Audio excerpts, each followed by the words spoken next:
screaming for his blood because he claims to be their Messiah. It's a strange case. Never seen a death so wished for. Caesar said he would rise again after 3 days.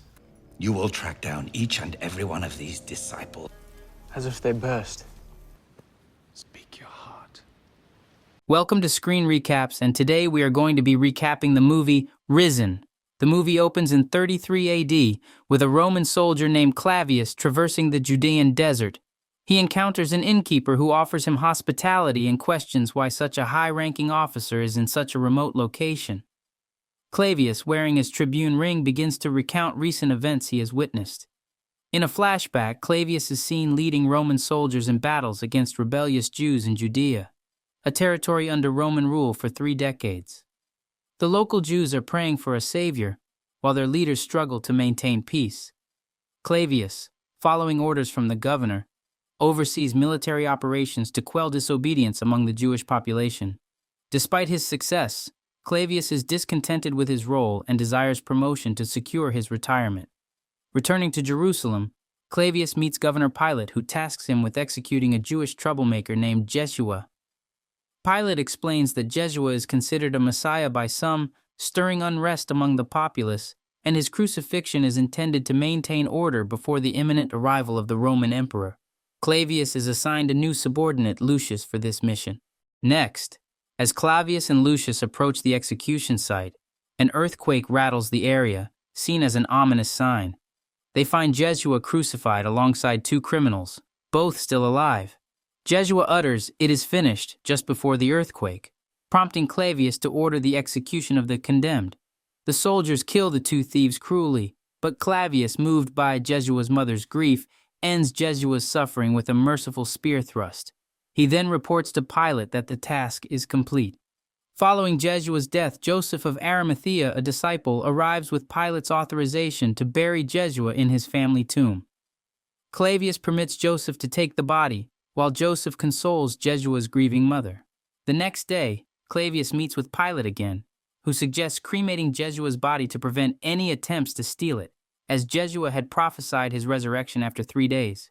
Their discussion is interrupted by Caiaphas, the high priest, who insists on traditional burial practices and demands Roman guards to secure the tomb against theft by Jeshua's disciples. Clavius visits the sealed tomb, confirming Jeshua's body is inside, guarded by Roman soldiers. A large stone sealed with Roman authority blocks the entrance, ensuring the tomb remains undisturbed. Clavius assigns 2 guards to maintain round-the-clock watch over the tomb. The next morning, Pilate summons Clavius again, visibly furious. He reveals that Jeshua's body has vanished from the tomb and the 2 guards are missing.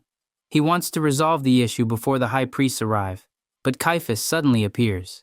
He explains that the guards, fearing punishment, hid in the Jewish temple. According to Caiaphas, the guards claim they were attacked by Jeshua's disciples, who then broke open the tomb and stole the body. Hearing this, Pilate becomes anxious, knowing that rumors of Jeshua's resurrection are already spreading. He orders Clavius to find the body as soon as possible, revealing that the Roman emperor is arriving in a few days, and the matter must be settled by then. Clavius and Lucius return to the tomb and find it empty. They notice that the ropes holding the stone are not cut but appear to have burst apart. The massive stone, difficult to move even with a group of soldiers, is thrown several meters from the entrance. Clavius and his subordinates begin searching for the body throughout the town.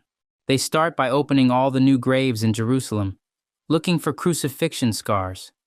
When this does not yield results, Lucius arrests all the people in the city who publicly speak about Jeshua's resurrection. Days later, Clavius begins interviewing people who were close to Jeshua. First, he meets with Joseph, who believes that Jeshua's disciples are too distraught to steal the body. Joseph also reveals that if Jeshua were alive, he would treat Clavius as a brother. Before leaving, Joseph hands Clavius a crown of thorns, claiming it belonged to Jeshua. Clavius then interrogates a blind woman who claims she heard Jeshua's voice 2 days ago, describing it as handsome. Following this, a beggar reveals that he heard about a prostitute named Mary, who claimed to have met the resurrected Jeshua, but has been missing since Jeshua's body vanished. Clavius assembles an army and sets out to find her. They soon discover her entering a bar and manage to capture her. During interrogation, She speaks in riddles that make no sense, leading Clavius to assume she is insane, so he lets her go. The next day, Clavius meets with the beggar again and bribes him for more information. The beggar reveals that Jesua had 12 disciples, but now only 11 remain. He provides the name and address of one of Jesua's closest disciples, Bartholomew. Clavius meets Bartholomew, who cheerfully introduces himself and agrees to be questioned. However, Bartholomew's words are cryptic and unhelpful. When asked about the location of the other disciples, he refuses to betray his companions, even offering to be crucified if he has done something wrong. Clavius lets him go unharmed. In the evening, Clavius finds one of the tomb guards at a bar. Drunk, he begins to question the guard, who initially repeats the story of being attacked by the disciples. When Clavius presses further, the guard admits the truth. They had been drinking wine and fell asleep. Around midnight, they woke to a bright light, saw the ropes snapping, and witnessed the stone being blown away like leaves. Sunlight filled the tomb. They then saw a figure speaking in an incomprehensible language, which terrified them and caused them to flee. The guard admits that Caiaphas bribed them to change their story. Clavius finds the whole story ridiculous, but realizes the guard is telling the truth. The next day, Clavius and his soldiers raid a town in Hebron, where he unexpectedly comes across Mary. He follows her into a room where all the disciples have gathered, including the resurrected Jesua himself. Seeing him, Clavius is shaken to the core and can hardly believe his eyes. He drops his sword and asks Lucius and his troops to go back. He then enters the room where Jesua invites him to join them. Clavius notices the scars on Jesua's hands and the spear wound in his side. Before he can ask questions, Jesua vanishes right in front of him. This shocks not only Clavius but the other disciples as well. However, Mary calms them down by informing them that Jesua has promised to see them again in Galilee. Following this, the group sets off for Galilee through the desolate wilderness. Clavius follows them, desperate for clarity regarding the resurrection of Jesua. Back in Jerusalem, Lucius leads Pilate to the room where Clavius was last seen. The room is empty, but they find a letter from Clavius clarifying that he has not been kidnapped, but is pursuing Jesua to find out the truth. This enrages Pilate, who believes his loyal commander has betrayed him. He orders Lucius and the other soldiers to find Clavius and kill him. Meanwhile, Clavius keeps a close eye on the disciples of Jesua. When Peter offers him water, Clavius, in a fit of hostility, attacks and injures him. However, Clavius soon feels guilty and decides to give up his weapons. He then joins the disciples, who greet him warmly and share their meal with him. The following day, the journey continues, but Clavius discovers that Pilate's soldiers have caught up to them. He leads the disciples through a hidden path in the mountains, where they begin to crawl on the ground. Shortly after, Lucius appears and tries to attack them, but Clavius overpowers him and snatches his sword. Clavius then pins Lucius against the wall and declares that nobody will die today.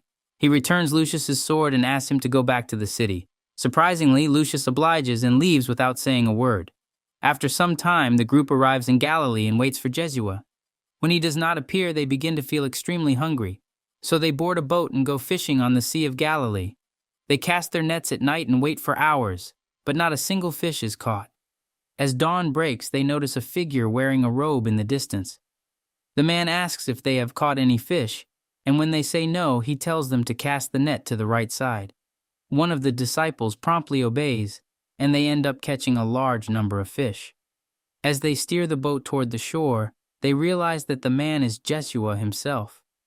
The disciples run to him in joy while Clavius looks on with a smile.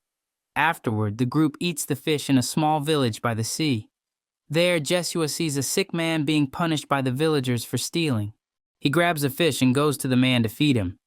Jesua then hugs him and kisses his forehead, which immediately cures his illness. The man's burns and scars fade, leaving him with his natural appearance.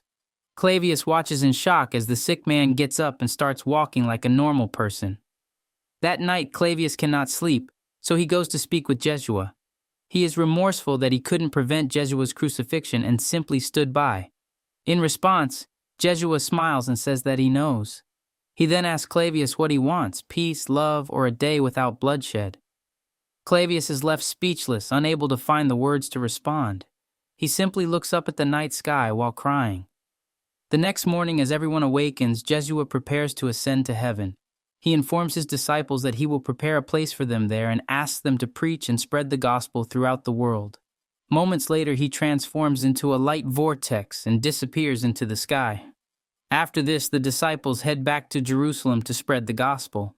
Peter asks Clavius to join them, but he refuses and decides to set off on his own. Back in the city, Lucius approaches Pilate and claims that he didn't find Clavius or the disciples. This forces the governor to give up on his pursuit. In the present, Clavius shares this story with the innkeeper, leaving him speechless. He admits that it sounds unbelievable, but insists it is true from start to finish. As the movie ends, Clavius leaves behind his golden tribune ring, implying that he has ended his military career for good. I thought I was